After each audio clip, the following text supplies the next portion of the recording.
Who's my doppelganger?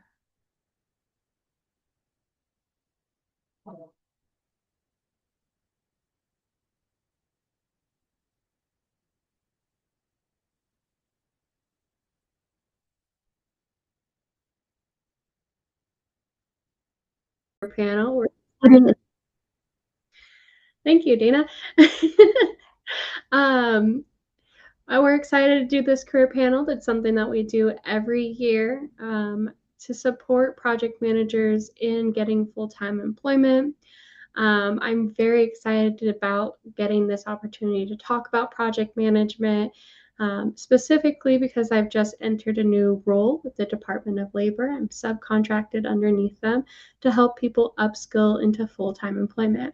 And with that opportunity, I get to provide insight about the opportunities that are in Idaho and bring that knowledge that I'm learning from the Department of Labor over to you guys. So, with that, before we get started and we get to have our open career panel where we get to ask our speakers some amazing questions, I'm going to give a few resources and just kind of show you some information and data directly from the Idaho Department of Labor or the Bureau of Labor Statistics, so that we have some information about kind of what the market looks like for project management in the state of Idaho. All right, and I'm going to go ahead and share my screen. So first of all, the first thing I want to show you, this is a labor market index directly off of idaho.gov. It's a data tool to show you what occupations are currently in demand. As of right now, I've been searching up and down to try to find the SOC code for project management.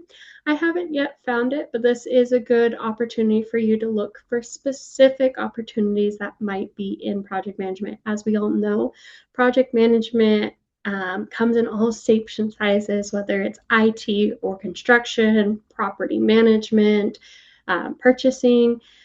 So this is a great tool for you to kind of see what are the opportunities in Idaho, what are the education requirements, and more importantly, what is the average hourly wage and the growth rate of the jobs that are available in the state of Idaho. So this is a tool I recommend you guys checking out. Like I said, it's just on Idaho Department of Labor. It's occupational tools. I know it looks hideous to look at. It looks like an Excel spreadsheet. Um, but you can take the information that you find here. For example, if I wanted to check out purchasing managers, I can get rid of everything and just look at, wow, the hourly wage for a purchase manager who has a bachelor's degree is $51 an hour and there's currently a projected growth of 30 jobs available next year, and the projected growth rate overall is 17.6. So it's just going to continue to grow with time in the state of Idaho, specifically in Southwest Idaho. So that's a tool I wanted to share with you all.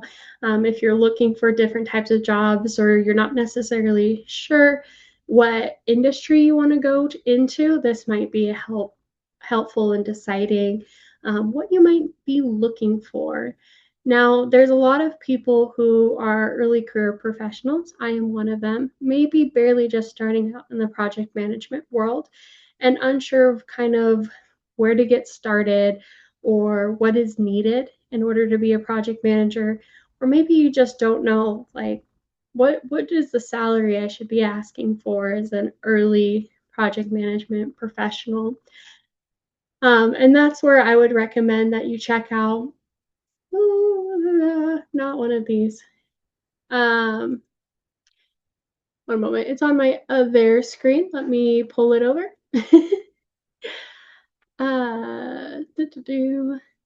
I had so many tabs open.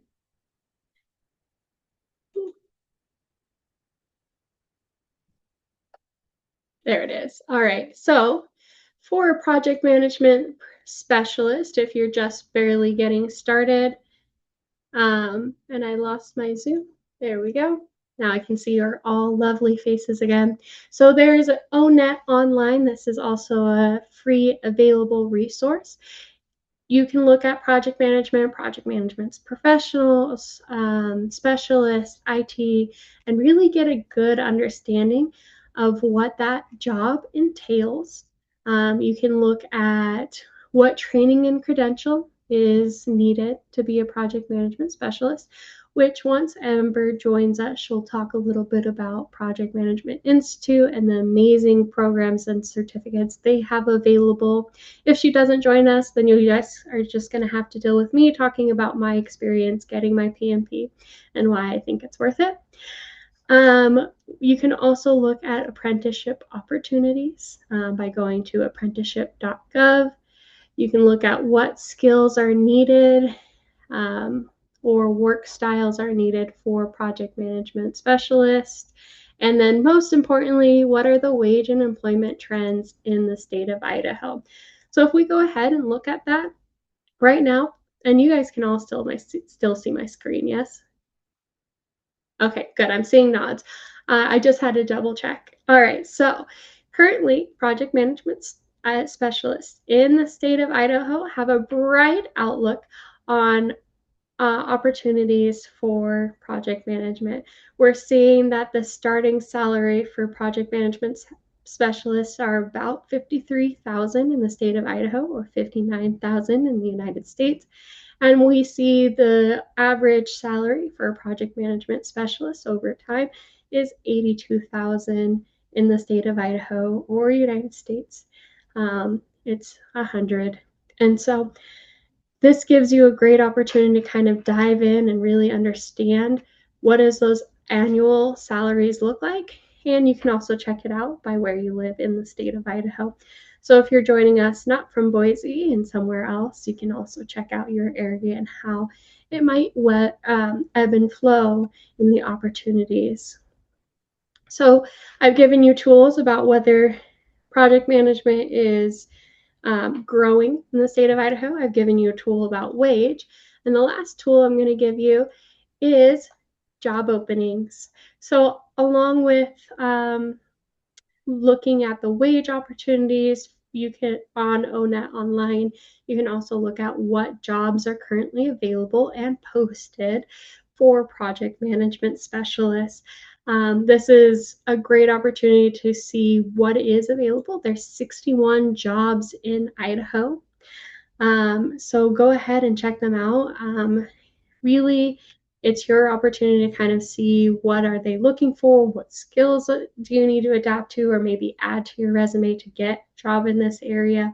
And then maybe if you're looking for career escalation, that's not a word, but you're looking for your next opportunity, start checking out what does it take to be a senior project manager versus a project specialist, and what skills do you need to add to your resume in order to get you into that next step into your career pathway.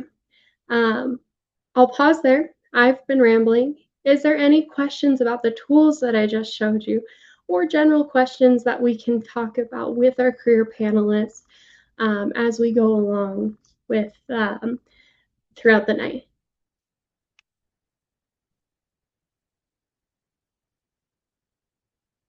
And I see in the Zoom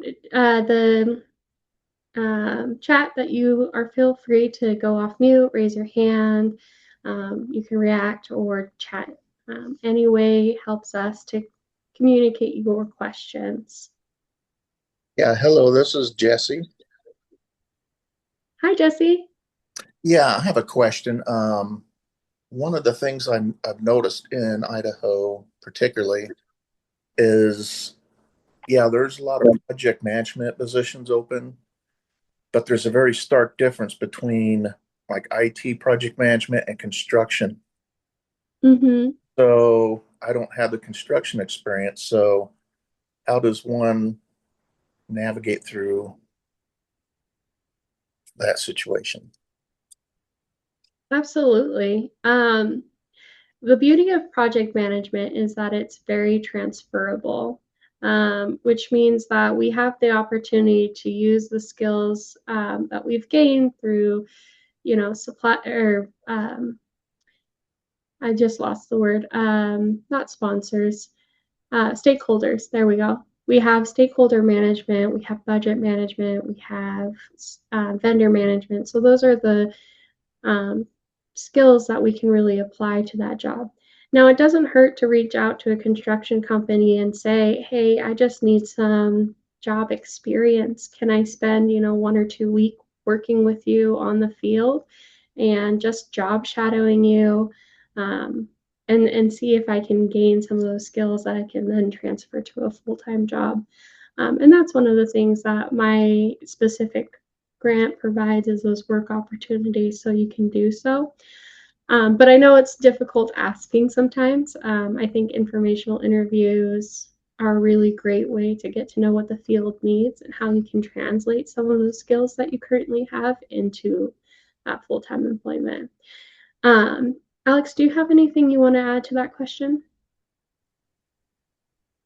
Yeah, just to piggyback off of that, I would agree with that. And I think, what this group does a great job of, and networking in general, is, connecting with someone who maybe has gone through that transition, or, more so is maybe specialized in that space, asking them what kind of certifications, how did you go about making that transition? I always like to defer to, real world experience, and getting insight into what an individual might have gone through, to provide some context, because, it definitely is daunting to look at something and say, this is a big jump to move from, IT or construction to IT, whatever the switch might be. So, utilizing these types of meetings, these types of events, to chat through some of that process, to get more of a real world understanding of how that process has worked for other folks, I think provides great context there, and understanding, like I said, what type of trainings or certifications might be useful to get your foot in the door from that standpoint, because obviously, process and like you'd mentioned, stakeholder management, some of those fundamental aspects of the role are similar, but obviously, procurement might look different. Scheduling is going to be different, things like that. So understanding what might make you stand out, or get some experience relevant to a specific company is always great. Yeah. Thank you, Alex, so much for adding your sense in. And I, like I said, throughout the night, please put your questions in the chat, or raise your hand. We're happy to jump in and give this time to you guys. This is your chance to talk to our industry experts and really get to ask those fun questions.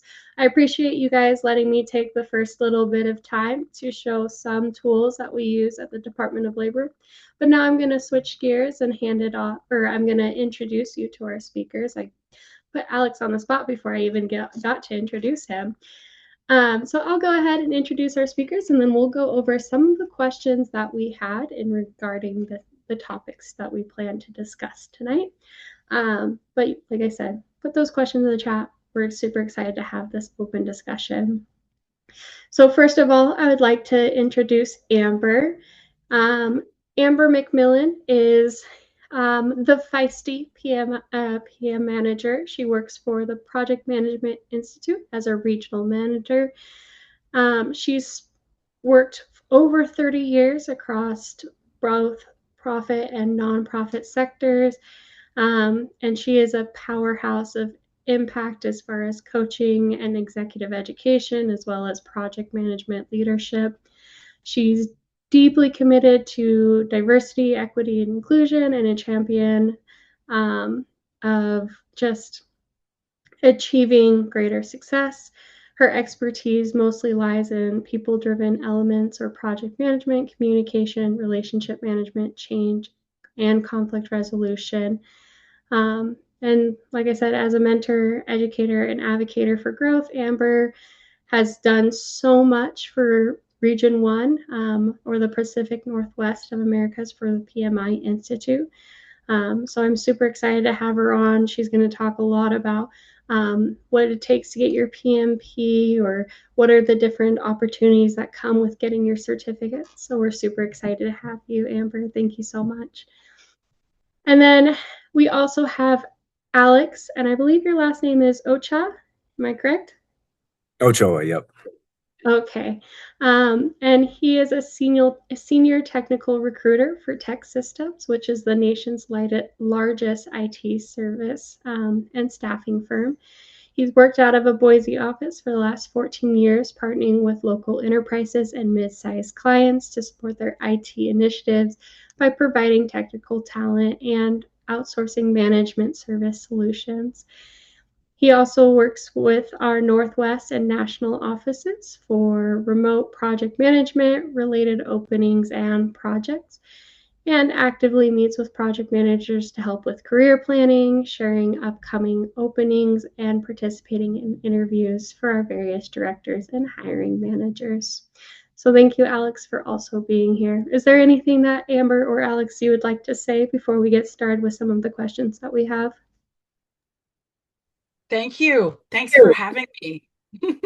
Yeah, thanks for the intro. Excited to be able to chat and hopefully answer some questions and provide some insight. So excited for the opportunity. Absolutely. Alrighty. Well, the first question that I have for you guys tonight is what key decisions or strategies help you differentiate yourself and advance in your project management career? And I'll pause. That's one question. But the second follow-up is what advice do you have to give someone who's trying to stand out today? So again, the question was, what key decisions or strategies help you differentiate yourself and advance your project management career? And then what advice would you give to someone trying to stand out today? I was going to say, who's going to go? I'm like, yeah, Take the floor, Amber. I was just going to say, I'm happy to go. First of all, thank you. Thank you once again for having me. I'm zooming in tonight from the Lekwungen and Wasanich speaking people's territory, also known as Victoria, British Columbia, Canada. So I live on an island in the Pacific Ocean, and I'm thrilled to be here. How do I approach that question? The first thing that popped into my mind when I read the question initially was, it's so important, my friends, to know and trust what you love about your work, what you love to do, what interests you uniquely. And I don't know about you, but I was not educated and raised in a season and in a time where that was valued as much as, if I take this course, what job can I get?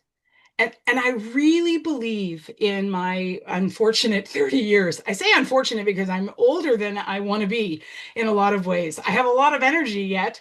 And I recognize that the people that really stand out, the individuals in a list of people trying to get hired, the ones that have something dynamic, unique, and specifically within their own interest make a big difference. And specifically in project management, let me tell you what that can look like.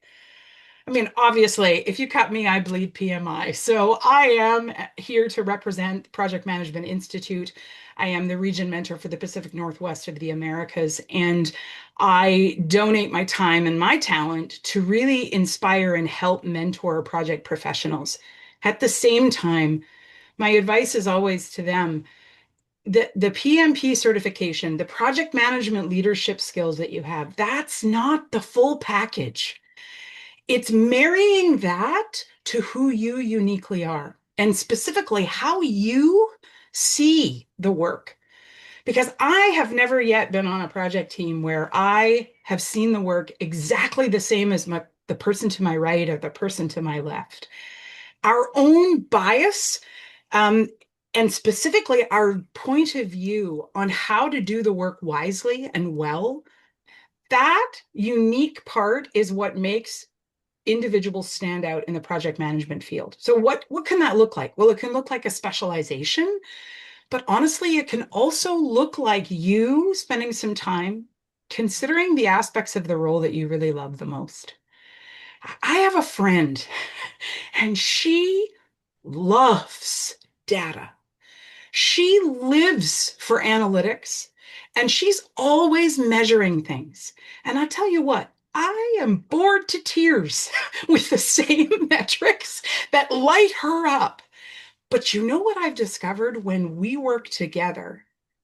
What I'm really great at, perhaps seeing things in a different light, and what she's really great at, which is her in-depth joy and love of analytics and data.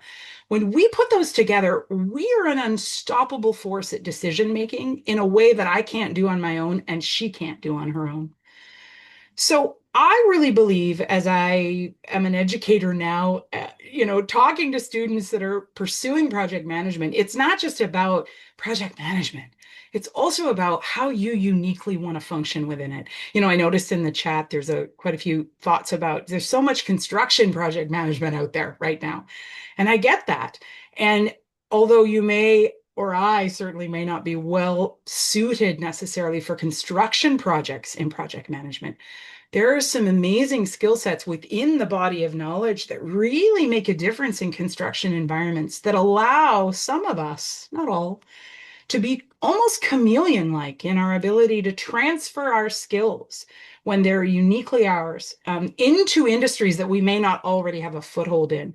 And how do you get noticed? You have to maximize, you have to leverage those aspects of you and not be embarrassed about them. And also, I would say, take some joy in it, even if you think it's a bit niche.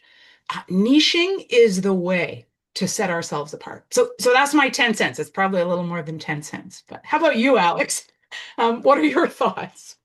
No, those are some excellent points that I was going to hit on as well. And a lot of my perspective is on, from initiation of planning stages, from, working on requirements for a project or job description, being part of the interview process, and then, debriefing with our PMO director or, solutions architect, engineer, whoever might, be some of those key stakeholders that is going to interact with this project manager a lot, and hearing, feedback there. So some of those points you brought up are really, in my mind, key, especially when we look at, the scary word of AI right now, and automation, and, aspects like that. Differentiation, in my mind right now, kind of goes back to some of the basics of, what are some of those things that can't be automated as far as what you bring to the table as a project manager. I'm great at driving, stakeholder buy-in. I'm really good at working with vendors to get past roadblocks. I don't think many people on this meeting have been through many projects where, it went perfect from beginning to end, and you had the perfect customer, end users loved it and adopted it right away. So pulling out aspects of, I was able to overcome this hurdle with, a lack in initial user adoption. And this is how I went through that process to drive some of that. And this was the follow-up and how we got buy-in. So right now, especially, I think differentiating yourself with some of those aspects of, this was the task I was, responsible for. This is the action I took from, a process standpoint. And this was the great result that came from it, from a production perspective, or ability to differentiate yourself with driving some of those things from a process standpoint, in my mind, are key and really important right now as you look to get past some of, what a lot of people are scared of, and the hesitation with, more automation and some of those processes. So that, in my mind, those are some of the things that really stand out. Absolutely.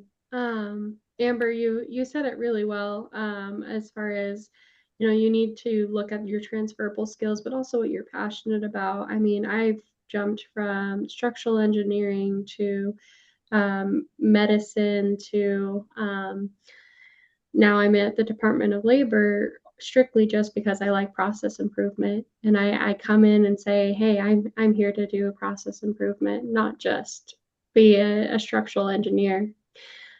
So it's fun to kind of translate that into different opportunities. All right, the second question that we have is, how do you demonstrate measurable impact or strategic values in your role? And how can other PMs better communicate that in their career?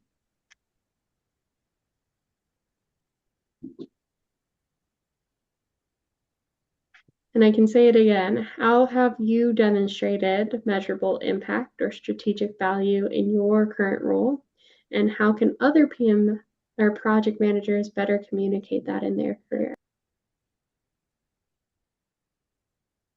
Yeah, so I think I was going to say there's so much there, Alex. Yeah, I think recently with tools changing and processes, I'm probably going to come back a lot to this just because it's so top of mind and ever changing at this point. But really focusing in on again systems that you've worked with, whether that's a specific ERP, whether that's a solution you help drive from a vendor management perspective, really focusing in on some of those key aspects, from providing specific examples, especially when it comes to what's going to be transferable when looking at a new project or a new position. I don't see so much industry to industry barrier from an IT project management perspective, especially when you look at how transferable, working with a specific CRM or a specific ERP is. So highlighting some of those from I guess an aspect of how that's measurable is, bringing it back to being able to specifically walk through, examples of, how you help to drive a solution to completion, whether that was, implementing some type of risk control, whether that was, helping to drive along, your team of analysts to hit a milestone or stay on track. So, that I can probably go on all day about that, but again, really some of those aspects all come back to specifics of how your experience translates to a position or project from either tools you've used or system, whatever the case might be. So. Yeah, I mean, I think only thing that I would sort of add to that, which I think is embedded in exactly what you just shared, and it is that highly relational aspect of like, did you work well with and value the interest holders, the others, the professionals that you were working shoulder to shoulder with?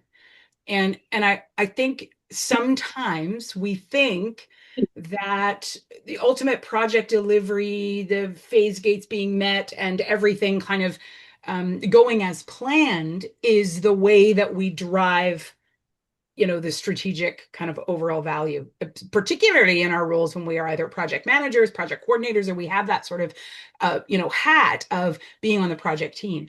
But in reality, how humans behave, humans don't use those same metrics. How you make people feel about you, about your interactions with them, and how they feel in the work, that actually is a tremendous value add. And I think this is one thing I will tell you guys. People ask me all the time, like, PMBOK 8, what's new? What's coming? The PMP is changing. What's new? What's coming? What do we need to be prepared for? And this is it. It is this idea that it is not just the triple constraints that we are measuring. Those no longer, actually, they haven't been sufficient for measuring value on projects for quite some time now.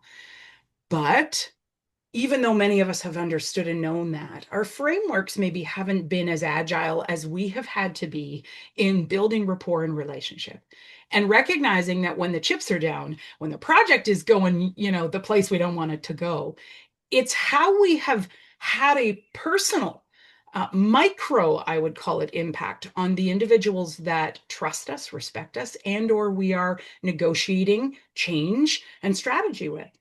And that actually, as a value delivery mechanism, is powerful because we're dealing with humans. Now, if we were working only with technology and with, ones and zeros, it would be different, but we're not. Even the ones and zeros we work with, let's face it, they represent people. Organizations that we are in project delivery with, these organizations, I always say to people, on your interest holder register, it better not say the organizational name, because they're not your interest holder. They're the name of the organization where all your interest holders are, right? As interest holders, as stakeholders, we are people. And those people have their own value kind of expectations. And I think, and this is where I really believe the future comes in us understanding how important it is to build that rapport and trust and relationship. And that's an area to measure impact. And, we haven't thought about that. We've always used that three-legged stool, time, scope, and cost. And although those aspects are very important, they're interwoven with the expectations of humans. And human impact, this is something that we actually want to take time and attention in measuring, and understanding also that, I'm in front of you today, not because I have been successful in my career. I am in front of you today because I have been a massive failure. The difference between failure and success is I just kept going. I just kept picking myself up, asking myself what lessons I could learn, and I just kept working forward. And that brings a part and is the sum total part of success. It's not that I was great at it all the time. And in my experience, I won't speak for you because I'm sure you're all much wiser than I am. But in my experience, my ego got in the way. And my ego became a huge impediment to my ability to measure the value that I was delivering on the project, because it was only what I thought was important. And I would turn and recognize that, hey, my interest holders want other things. The way I make them feel and or the way they feel about the work actually is a measurable piece of the puzzle that I was just ignoring because I was like just trying to get it right all the time. My right, not their or our or the project's right. And it took me a long time to learn that. So I'm really pleased that the PMBOK 8 and the evolution of where we are at PMI is we are beginning to recognize that we must measure more than just those three things. And when we do that, we can have impact in far more ways than we perhaps ever thought we really did. So that would be what I would say. Hopefully that's helpful. I see Clark gave you an applause for that. We appreciate it. Yeah, I think what you both said is so true to what we see in the job market and what is needed. And how do you communicate what you bring to the table?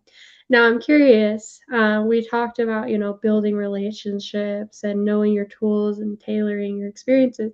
But what transferable skills have been the most valuable to you guys in your career, especially when moving between roles, teams, and industries? Wow. I mean, transferable skills. I have to say, when I was 6 years old, my parents put me on stage and invited me to sing for a group of people. And it never occurred to me when I was very young that that would be a transferable skill. But I have to say, knowing how to authentically share yourself with others, whether you're elevated by this much of a stage or whether you're just in communication back and forth. I think, human communication, this is the skill, is, still the number one derailer of project success worldwide.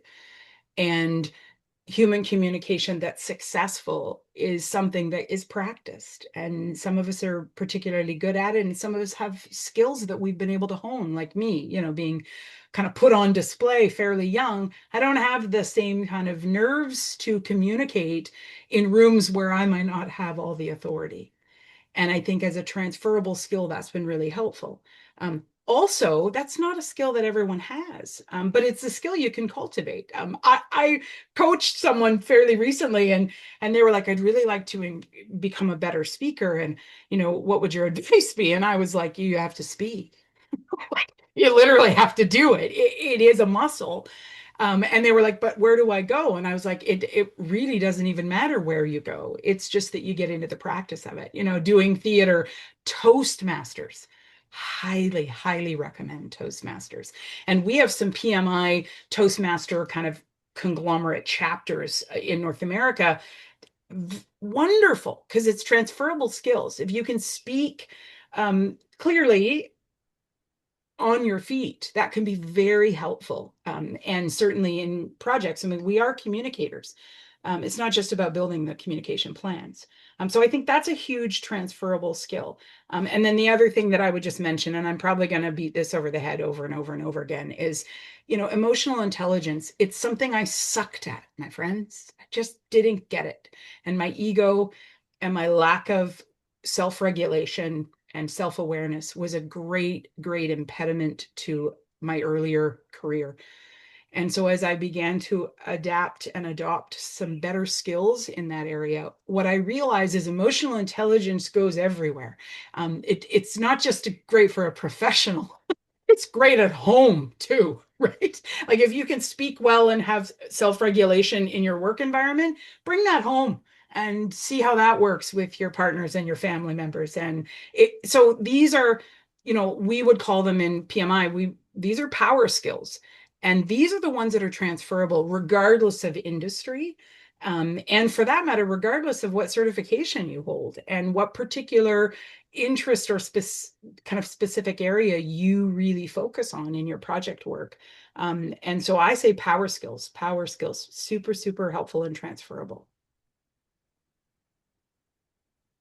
Yeah, that's great insight. I think what comes to mind for me when I sit in a lot of these feedback sessions or participate in these interviews is really, ability and openness to learn and change. I keep hitting on this, but the amount of tools that are thrown at us, within an organization right now of, this is going to improve efficiency. This is our new note taker. This is, our new tool for time management. It's constantly thrown at all of us. And so, I think a lot of our knee-jerk reaction at times can be, another tool or, oh man, what's the impact of this going to be?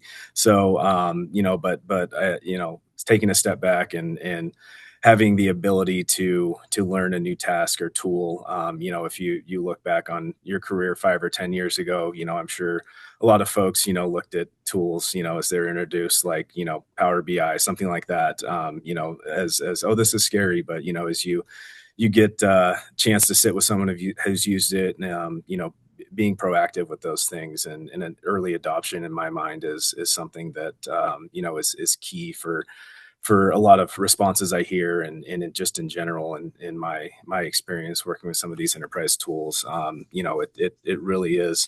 Every tool isn't going to be perfect, but giving it the right approach and I think more times than you would think there's going to be some benefit in what the organization's implementing. So their early adoption and just a learning mindset, and very much like this group, beyond just networking, it's getting or gaining insight into what people are finding success within their organization, utilizing some of those resources and your coworkers and various stakeholders you interact with to eventually and at the end of the day put more tools in your tool belt and make yourself more marketable and a larger skill set overall. So Yeah, Alex, I think you bring up a really good point there. I think a lot of times when we run into change, a lot of us are, oh my gosh, another change, another thing I have to learn, another tool I have to learn. But you really need to treat it as a learning opportunity in a way that you can grow and take that with you, especially in the age of AI. I think there's a lot of hesitancy around AI. And I'm sure, is that something you're seeing as well, or are you seeing more adoption? And kind of what's your take on it? yeah, definitely. I mean, across the board, I think there's a large amount of hesitancy, especially when the majority of headlines are related to layoffs. It's has a pretty negative connotation around it. So, but beyond that impact, especially when I look at certain positions or roles within an organization, I do think from a project management standpoint and some of those functional roles, there's a lot of opportunity to gain some initial insight. And when you break down a lot of, at least what I'm seeing within the market and positions that are open right now, we're obviously very early stages in how this is going to play out, but it's more so around ability, to learn. How have you picked up, various systems in the past? How have you gone through that process to learn a new tool? Because a lot of those aspects of the project are, going to be learning some of the specific AI tool that the company might be implementing. But, at the same time, it's going to be very similar process of, we need the project manager to meet with these vendors, or we're going to, go through an RFP to, compare these different solutions and pick a tool that we're going to use, which in a lot of cases, someone's done that with, a cloud provider, or, met with certain various application, whatever they're looking at implementing. So, when you break it down to that standpoint, I think it can help build confidence in it not being such a scary beast. And, it's just getting some exposure to what some of those tools are. And at the end of the day, I think a lot of people have, the general experience to be able to handle something like that. It's looking at it from a standpoint of, we need to look at certain risk controls, or, vetting, like I come back to this because we've seen it a lot recently, but vetting, vendors through a process for whatever tool we're going to implement. So, things that folks have plenty of experience in, and the project at that point is going to be running through the, similar process, just, a different technology, and you're still going to have to go through, similar types of stakeholder interactions, and the team is going to be a little different with maybe the engineers you're working with, but at the end of the day, we're seeing a lot of the same processes from that perspective. So. Mm-hmm. So would you say that AI has really changed the role of day-to-day management, project management, or has it not? Right now, I don't see it, and through the planning meetings I'm going through, the requirements aren't anything drastically different. As I've mentioned, it's more so, openness or an exposure to some of those tools. How has someone used a specific tool to, gain efficiencies within their team, or, improve a process, things like that. So nothing drastic yet, at least within that space. Obviously, some other, roles, industries are obviously more heavily impacted right now. Absolutely. Amber, did you see that much of a change day to day for project managers? I wonder if it's different between what you're seeing versus what Alex is seeing. Yeah, I mean, I think it certainly depends. I think it's contextual based on what industry and specifically you find yourself. And I think I had a meeting earlier today. So I met with someone. They run a large consultancy firm. They do manage projects within the consultancy firm, but that's not exclusively what they do. It's just management and consultancy firm. And she told me that yesterday she put her whole team in a room, and she's the president, and said, okay, here are 5 suggestions on how I would like to see us automate things within our office space between now and August. You guys get to pick which 3 you want to take on, but we must automate at least 3 of these. And then opened it up for discussion. And she told me today in the meeting that we were having, which wasn't about this, she said, the people in the room that were so hesitant to adopt were not the ones I expected. And I said, well, what do you think that's about? And they said, I don't know what it's about. So I said, well, give me a bit of a picture of some of the people in the room. And this was just a private conversation that she and I were having. So she kind of spelled it out to me. And I just said to her, I said, do you think it's fear?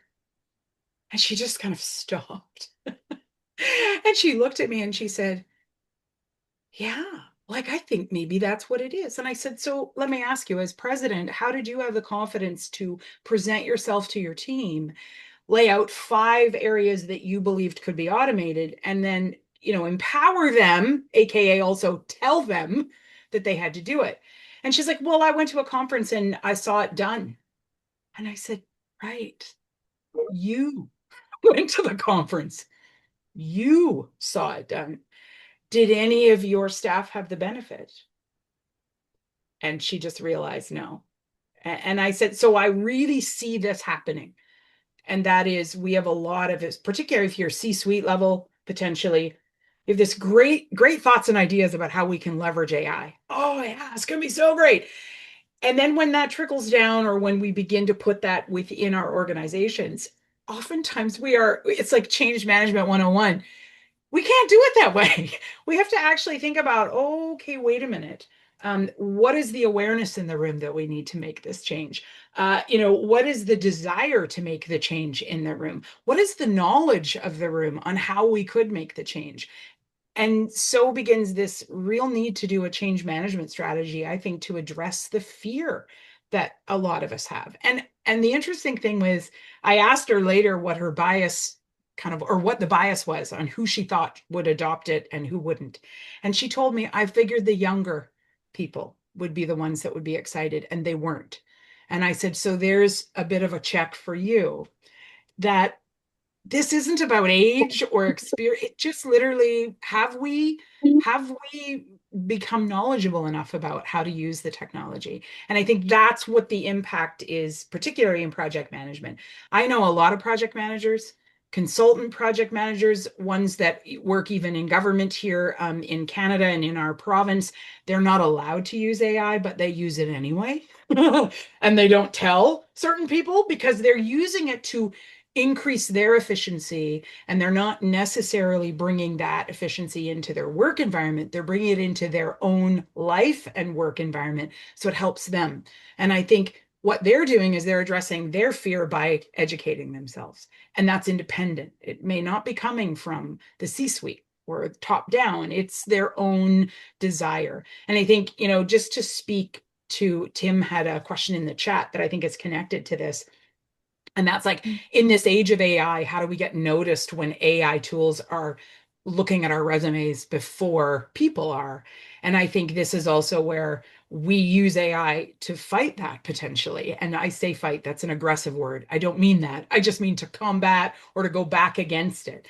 If we think there's a way for us to leverage AI to help us know something more about the place we want to apply, give us a broader scope, help us stand out in our resume and in our cover letters better, we should use that. Because if they're only going to let an AI read it, then we want to leverage that by using these tools. But I'm only seeing project professionals use tools once they're empowered to know how.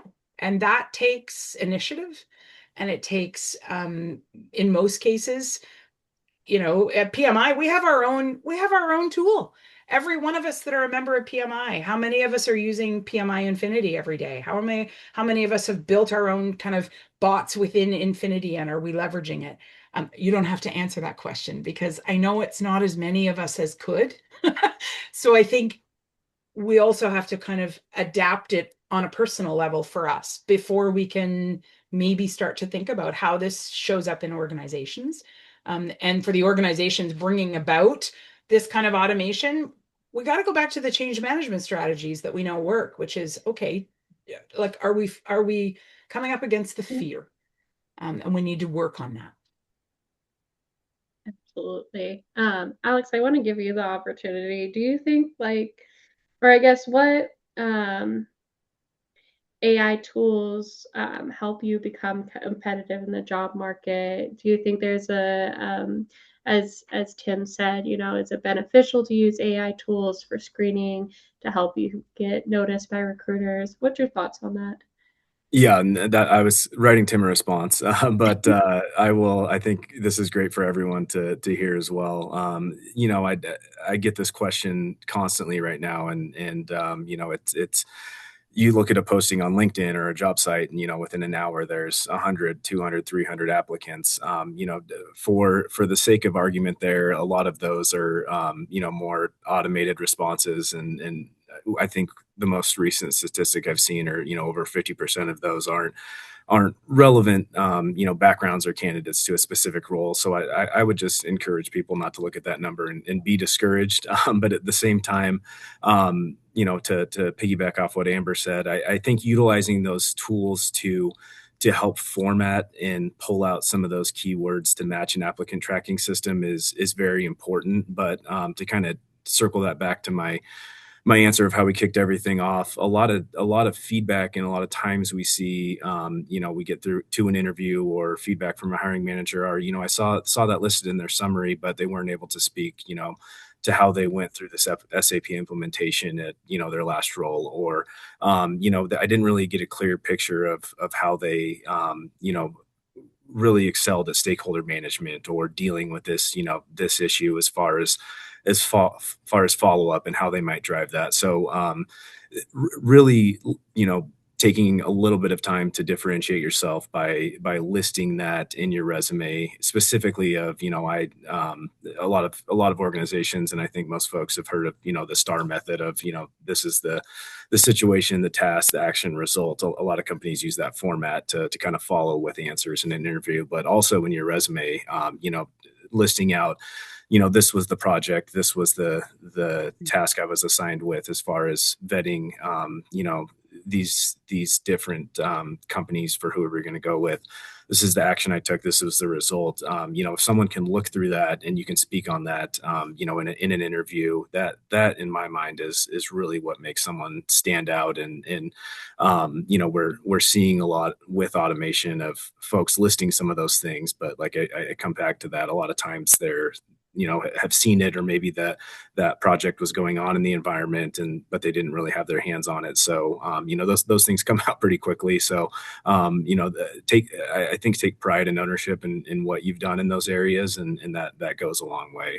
It doesn't have to be you hit everything, but a lot of times if you've had a lot of experience in something relevant to that type of environment, that type of tool, what type of data migration, something like that.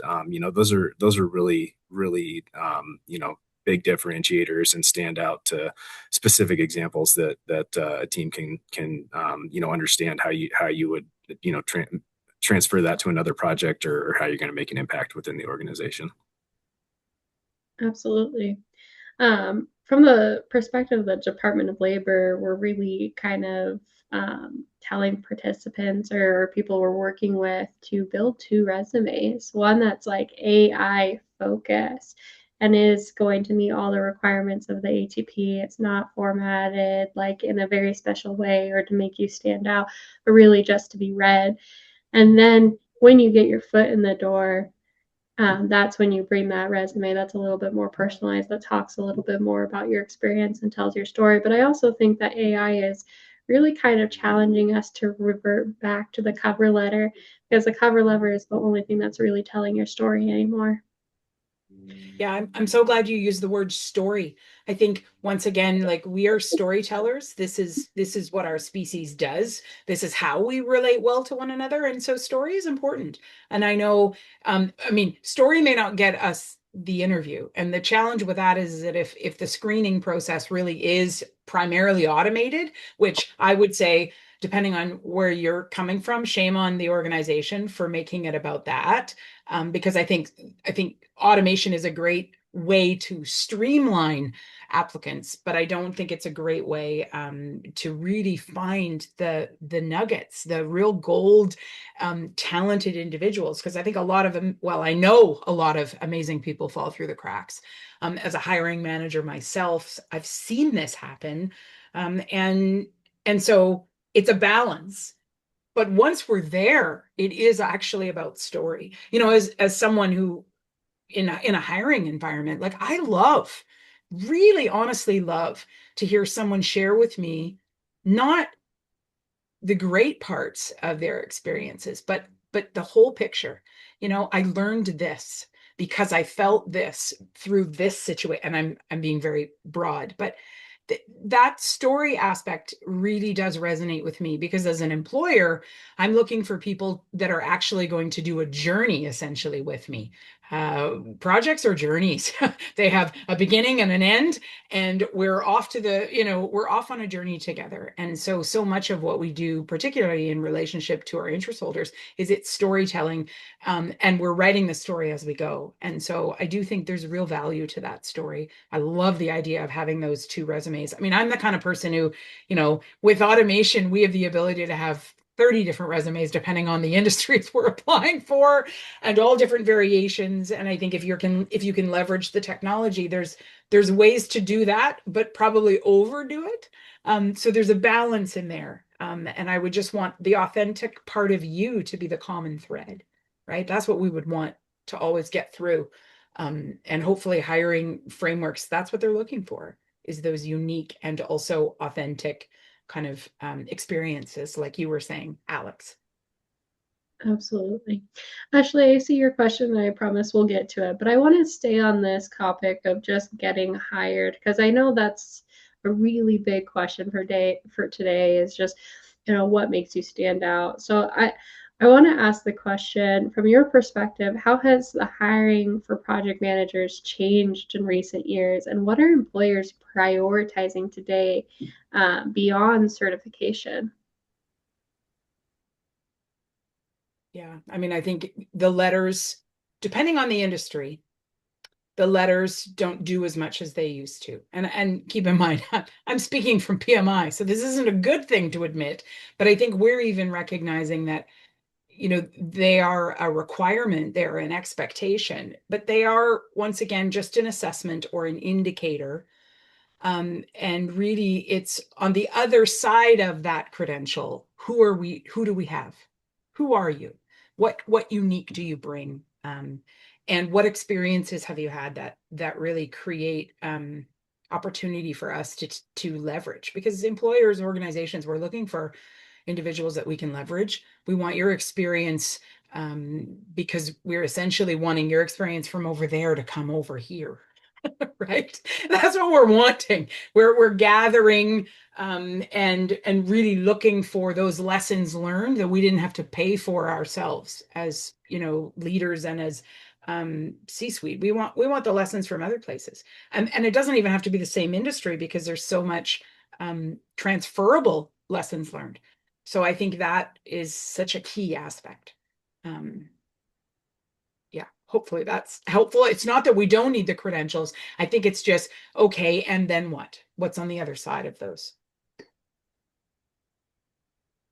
Yeah, I think that's a great point. Over the last 10 years, it has, the value hasn't been diminished of the PMP, right? It's still very highly sought after, and I would say majority of roles that we're hiring for are looking for that as a main requirement. But as you said, it definitely is a little bit more of a, this is the starting point, and what else do we have beyond this? Whereas, some general experience with your PMP held a lot more weight 10 years ago.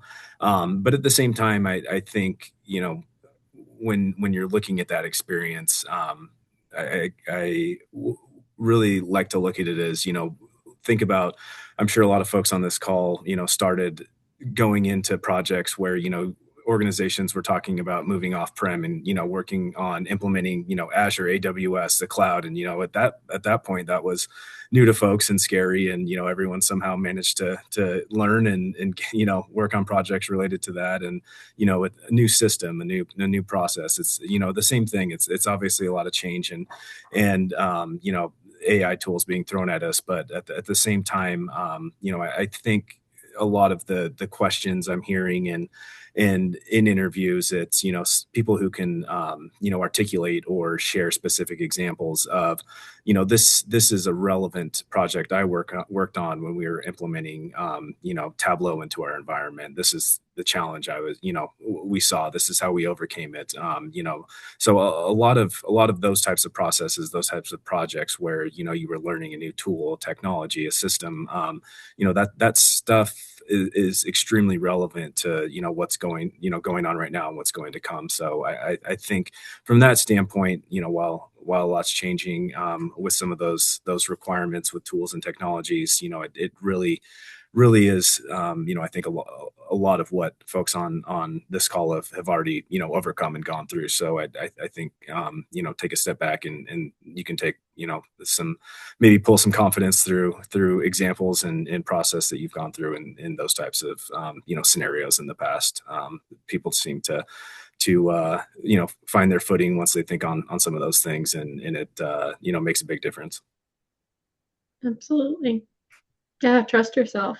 your story and who you've done, what you've done, and what you're bringing to the table. So you got to trust yourself in those conversations. I'm going to go ahead and ask Ashley's question. How do others in this group, and I'm going to give it to Alex and Amber first, navigate being tasked with managing a project because they hold a PMP, but they are currently not holding a PM role. They're holding an analyst role. And she mentioned that there can be discrepancies with leaders wanting to utilize those skills, but not necessarily compensating directly for them. I see this all the time, Ashley. And it's that proverbial, the desk is here and the projects we're working on, they're kind of over on the corner here. Some of us, that's our entire career. I don't know. I'm not sure how all of you have found yourself in project management, but very briefly, I was not a project manager. I started out as a chef, as a pastry chef, 30 plus years ago. And what I didn't realize for those early years was I actually was project managing. In fact, that's an industry that is late to adopt project management, but in its formality, but has actually been doing that just as long as the rest of us. And I found myself, when I got certified with my PMP, it was about re-engineering and kind of legitimizing my professional experience from before. And it wasn't that it wasn't legitimate. It was just that it didn't have that project management kind of framework on it. So fast forward to today, and we still have a tremendous amount of people who are even skilled at project management that don't have credentials. And then the opposite, which is they get skilled at it and then they can't find a job in it, or they find one adjacent. And we get the job because we have other transferable skills. But then we're expected to perform in, official kind of ways as project managers. And I would just say, I tell my students, like, if you're breathing, you're a project manager. And that isn't, I don't state that to devalue the PMP, because the PMP has huge value. That's not what I'm talking about when I say project manager. Project management, I think, fundamentally is a human way of how we do work. Some of the most tremendous projects ever were done long before we ever thought about project management as a formal framework and any kind of way of working. The pyramids, Notre Dame, like all of this stuff, this was done long before we ever formalized it. So I think the hard part is, how do you as an individual feel empowered to understand how not to be taken advantage of as a professional by an organization that may really honestly be pushing the boundaries of what's ethical. And I say ethical, not maybe organizationally, because every organization likes to set their own ideas of what's ethical, but really it's about, how does it make you feel?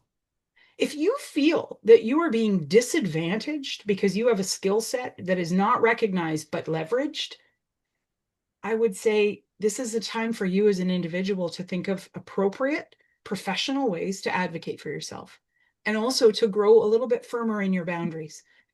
I see a lot of individuals feeling as though they have no power. And I say this often to them, every day you go to work, you're choosing to go to work. It's not the day you signed the contract. It's every single day that you go.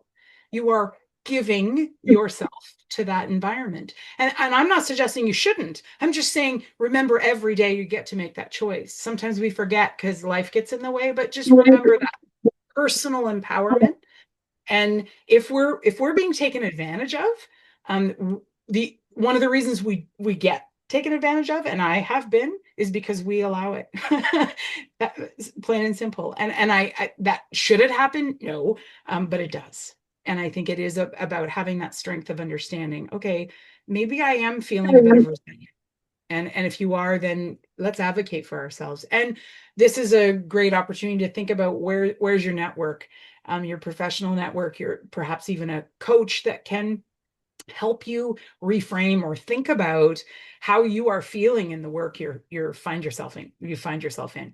And if you're feeling disadvantaged, build a strategy to make some changes. It could mean leaving, but it also could mean remaining and becoming a bit more provocative and bolder about how you say, hey, you know what, I'm actually not paid to do that job. So that would be my advice. I'm going to hand it to Alex, but I do want to kind of say the flip side of what Amber said. You really want to, I mean, I totally agree with everything that Amber says, but if you are just getting your PMP and you're not necessarily in the position yet that you want to be in for project management, use that opportunity to build that stepping stone and those skills of being a project manager in that role before jumping onto your next stepping stone, because that's a great opportunity. I, in previous years, worked as a florist, and I would go home and tell my mom, like, man, they really need process improvement. And she always reminded me, that's not what you were hired for. Mm-hmm. So the chance and the opportunity to work as a project manager, even though that's not what you're hired for, still gives you that leverage and opportunity to use those skills in the next stepping stone. But I'll give it to Alex and kind of get his thought as well. Yeah, I don't have too much more to add on that. I just have a brief example. We have quite a few project coordinators within our organization that most of them are PMP certified and handle run into this situation a lot where they're gaining experience, they're handling scheduling, procurement, things like that, where they're taking on a lot of tasks that a project manager would.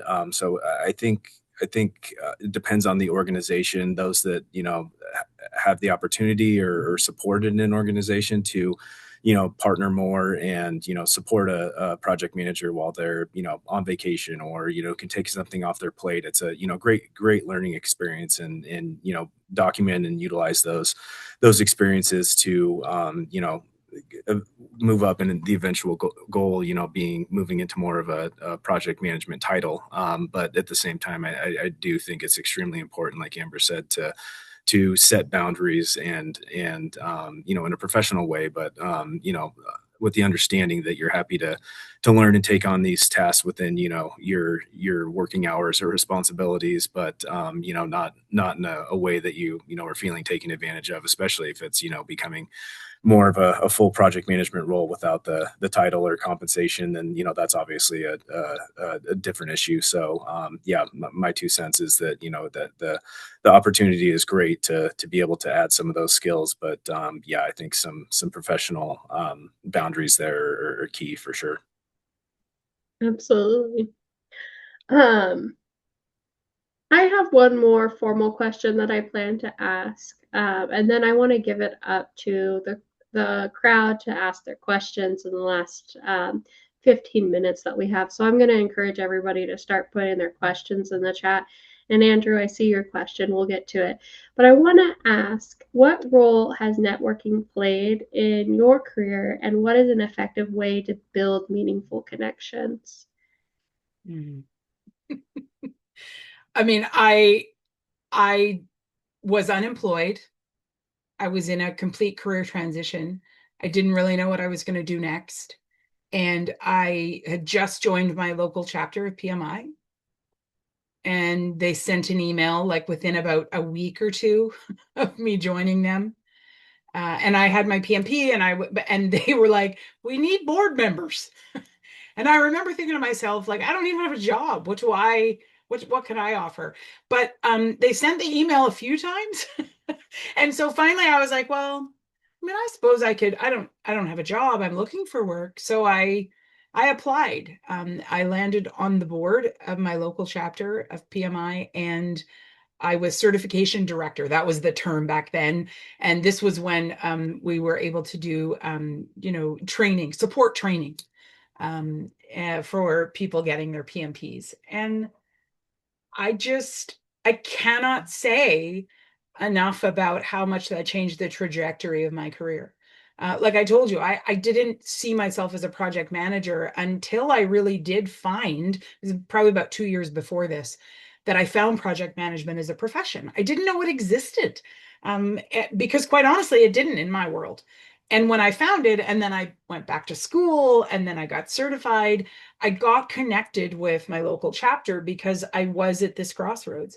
And fast forward a decade later, and I find myself now a region mentor. This was never the plan. Tomorrow, I will be going to the 30th anniversary of our local chapter, and I will be speaking as a two-time past president who's now region mentor of PMI. I have no concept, nor was that ever in the plan. What I recognized was it was the networking, it was the connection, it was finding like-minded, I would say, professionals who they weren't from my industries, but they were project professionals, and we could speak a similar language. And I just listened and I learned and I grew and I changed and I developed. And then, I donated all of this time. I've never been paid for any of the work that I do with PMI. And that's also been a huge part of this sort of, I guess, self-sacrifice that I have done, but it has paid dividends in who I have been able to evolve to become as a leader, and the people that I have met and the connections. I'm a university professor now here in the province that I live in. That all kind of connection wise, I never applied for that job. It came from who knew me and how I was known and how I just sort of I think how I embodied the world of project management at my local chapter level, and then how I was connected. And I didn't know anyone until I sort of sent out that email and said, sure, I would be happy to apply for the board. And it just grew from there. So for me, I'm biased, completely biased. It has been about local connection to project management professionals. It has been with PMI. For me, that's a big bias. I think you can do it in any kind of organization similar, but that's made a huge difference. And the opportunities, well, I'm not the same person that I was when I started. And I'm so grateful because I wasn't a great person in a lot of ways. I had so much learning to do, and I have learned and failed, and I've been given grace to achieve more and to get better at the work that I do. So for me, it has been all about that connection and about me getting out of my own way and learning from others. Yeah.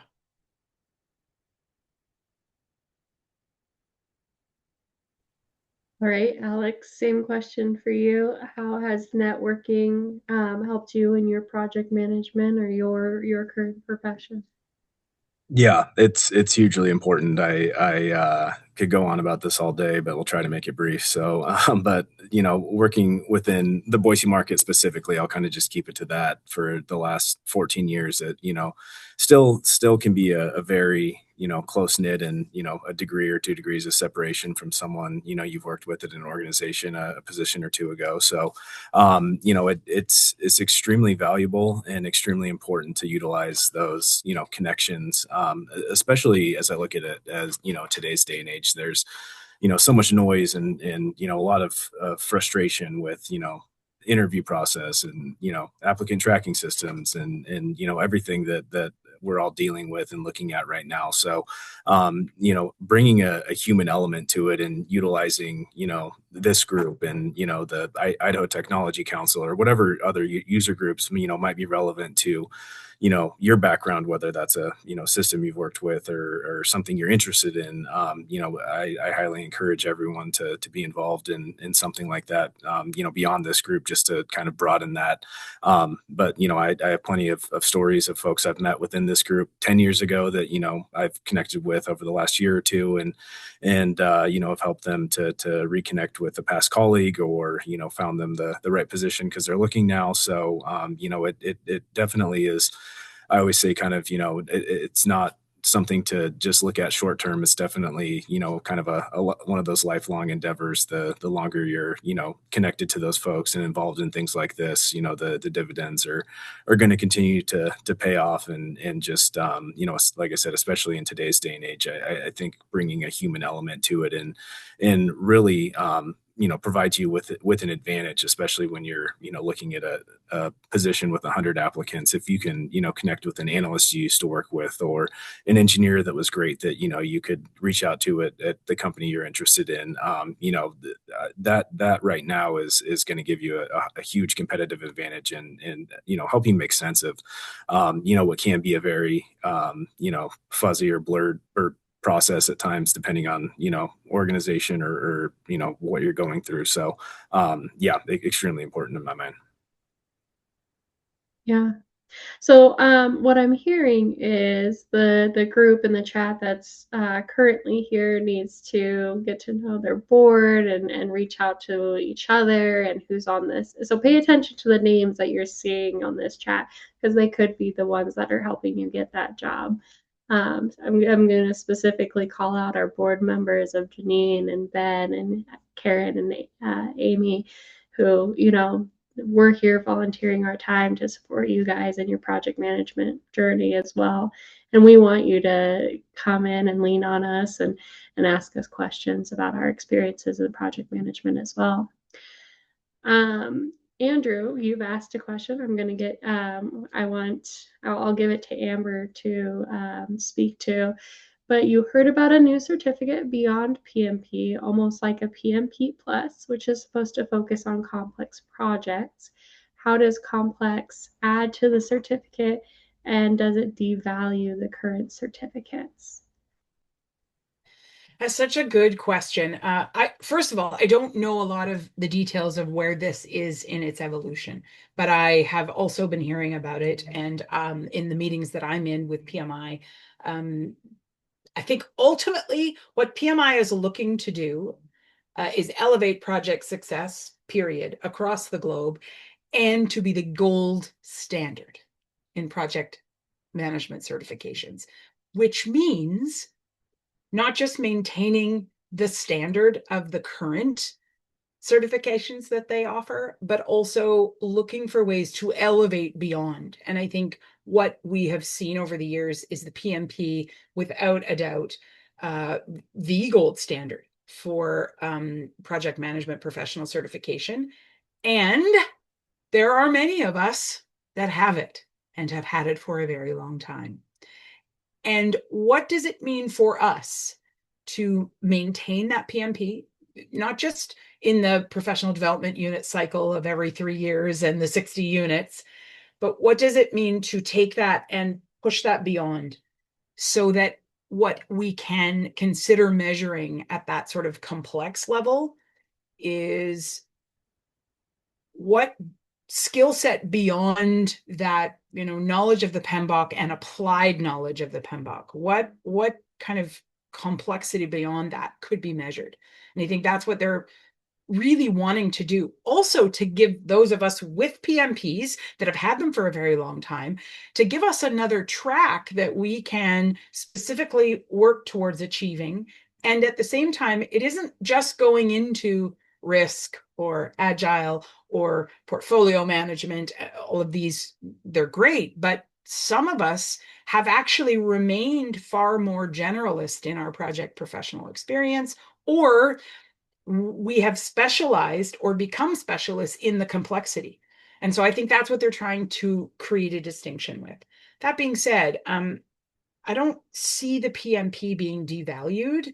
Now, depending on who you look at and who you read on LinkedIn in particular, even this week, you'll see lots of hefty fights back and forth, even with our CEO, Pierre Lemaine, in agreement and disagreement about how much value the PMP continues to have. What we see time and time again is it has maintained its value because there's a tremendous amount of integrity and integrity-driven professionals who have it. And I think this is the part of where networking and credentialing merge. Because this is not just something that you check a box to receive and then run off and can use. There's more to it than that. And for many of us, we have remained really diligent at creating an ecosystem of professionals within the PMI sort of fold. And we are globally connected to one another as chapter leaders and as members. And within that, we have a networking capacity that takes our credential and elevates it. And what's it elevating? Project success at a global scale. So I think that's what I see. And the devaluing conversation, I think there are some subjective individuals that have not felt that it's been the answer to the problem of what job they wanted. But you know what? Credentials aren't. It is more about the human and how and what we're going to use it for. And I think something like this PMP plus is going to be attractive for many people, but not all, and that's okay too. So I hope that helps. And I think what I will say, I would say that PMI is probably going to get better at scaling their certifications as opposed to expanding them. And for those of you who've been around for the last decade, you know that we've had a lot of extras. We've had a lot of micro credentials added in, and although they all have had value, I think their PMI is going to be taking a bit of a different strategic vision on how they'll do that in the future. And that really is to make sure that those of us that have these 3 letters, PMP and other great, the CAPM is a tremendous certification, that these letters don't diminish in their value, they only increase. Thank you, Amber. I appreciate you speaking on that. Barton has a great question. He said, any advice for providing experience or for proving experience and competency when the stories come from a company who has a strong non-disclosure agreement? And how do you communicate those stories but respect the NDA while trying to disclose those experiences? Seems like an awkward dance. Yeah, definitely. We see this every so often. So I think the biggest rule of thumb is, to keep everything on a good note is transparency from the beginning, right? Where you're not getting to an interview or a second interview, and they're looking for information, and you're just dropping that you can't share some of that because of an NDA. So from an initial application or screening call, maybe that's the best time, or even listing on your resume, some of this needs to be I must redact some of this due to my NDA at previous employer.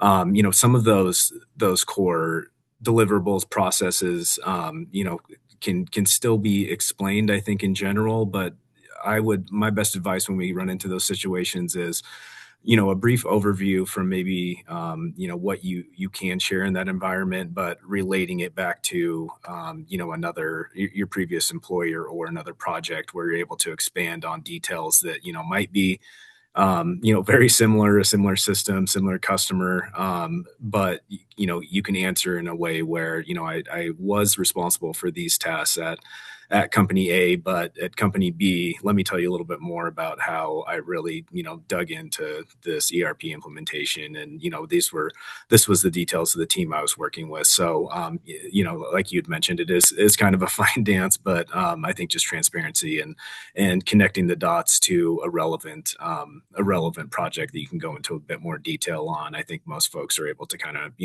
read between the lines and get, what they would need out of a situational question or project-based question in those times. So yeah, I always say, tell the truth, tell the truth, tell the truth. It's good advice as project managers too. I don't know how many of you early in my career, I would lie to my interest holders so that they'd be happier with me than they probably should have been. And I remember thinking I was some sort of hot stuff at doing that. And then I realized, wait a minute, I just created a new project for myself that I have to run simultaneously with my other project. And I recognize even in our hiring environments, like it's tempting for us to want to embellish or go beyond, or perhaps even, if, I've got intel. And in reality,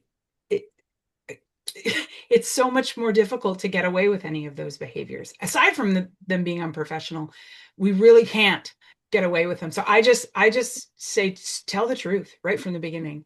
I'm saying, I've worked for organizations I'm not going to be able to talk to you about.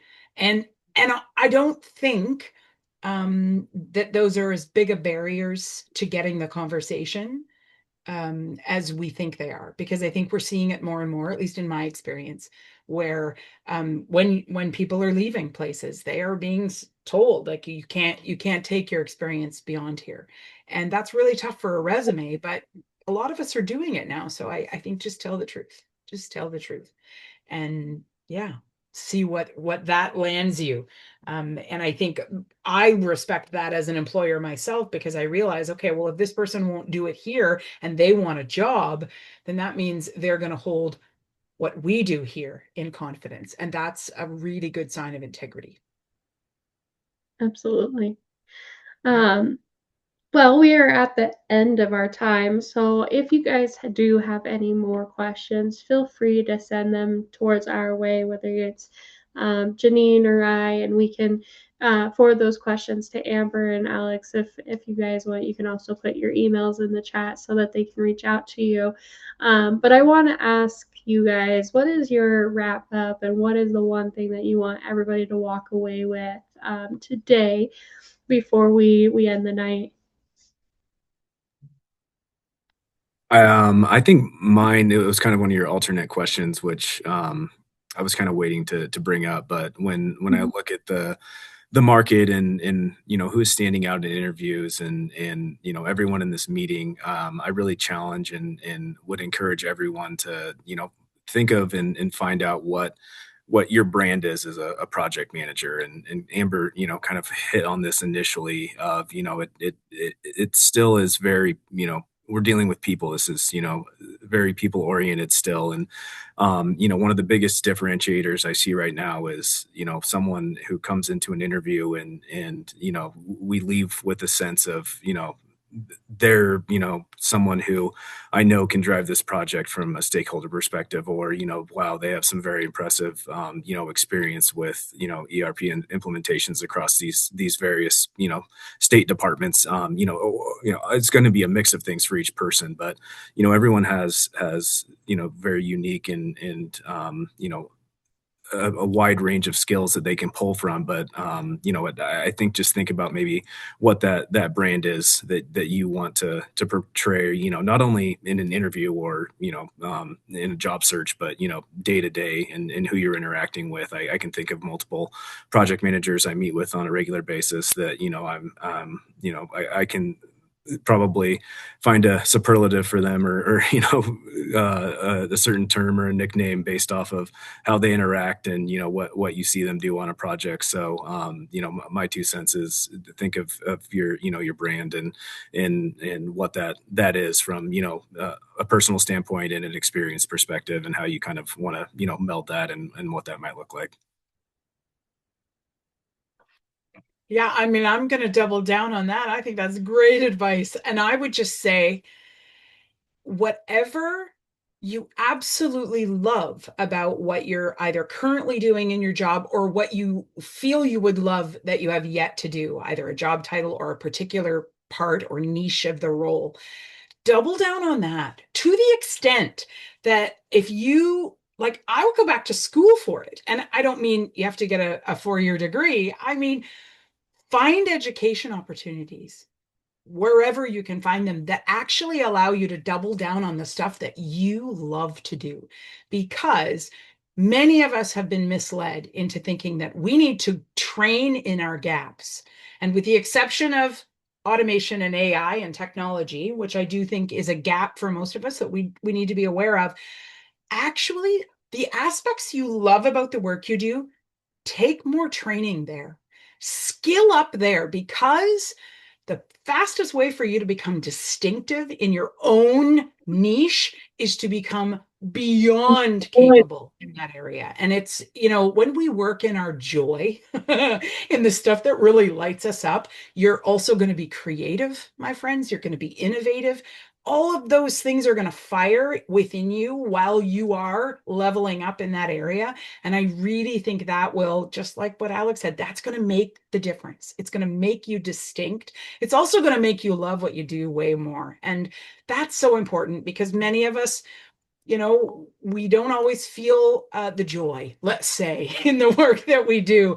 And I think that's also something that we can choose. So double down on, what you're really, really good at and you love, and get more skilled at it if you can. Level up there and watch that have a tremendous impact.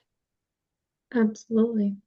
Amber and Alex, we greatly appreciate the time that you guys gave to us to talk to us today and bring all of your knowledge to the table.